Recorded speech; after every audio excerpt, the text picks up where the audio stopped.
আরে রখুয়া হ্যাঁ এ তু পুনি এঠি মোর কিছু দোষ নাই গো হাউ মোর কিছু দোষ নাই তা স্বামী নথিলা বেলে মুই এ ঘরকে জিমা আসিমা করে গো সেমতি আজি তা স্বামী নথিলা বেলে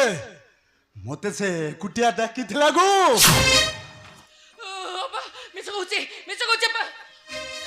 মତେ ବିଶ୍ୱାସ କର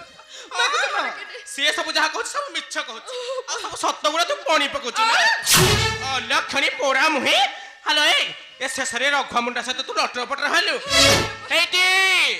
ଏ କୁଆଡେ ଗଲ ବା ଏ କୋଉ ଗାତରେ ପଶିଛ ଆସ ଦେଖିବା ଆସ ତମ ସାନ ବୋହୂ କଣ ସବୁ କୀର୍ତ୍ତି ଅର୍ଜନ କଲାଣି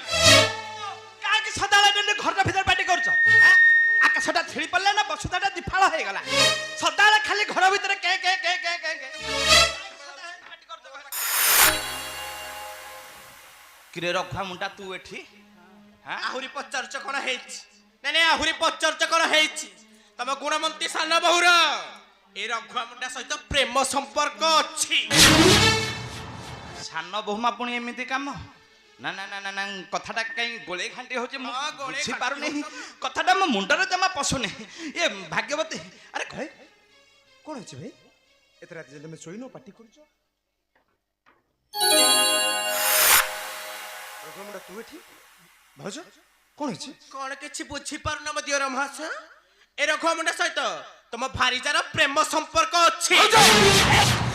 ମତେ ନାରୀ ଆଖି ନ ଦେଖାଇ ତୋ ଚରିତ୍ରହୀନ ସ୍ତ୍ରୀକୁ ସମ୍ଭାଳ ମୁଁ କଣ ଛୁଟନୁ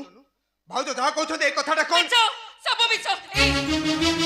ମତେ ବିଶ୍ୱାସ କର ମୁଁ ଯାହା କହୁଛି ସତ କହୁଛି ଏଇଟାକୁ ମୁଁ ଏଇଟାକୁ ଡାକି ନଥିଲି ମୁଁ ଶୋଇଲା ସମୟରେ ଆସେ ଭାଇ ଚରିତ୍ରହୀନ ରଘୁମୁଣ୍ଡା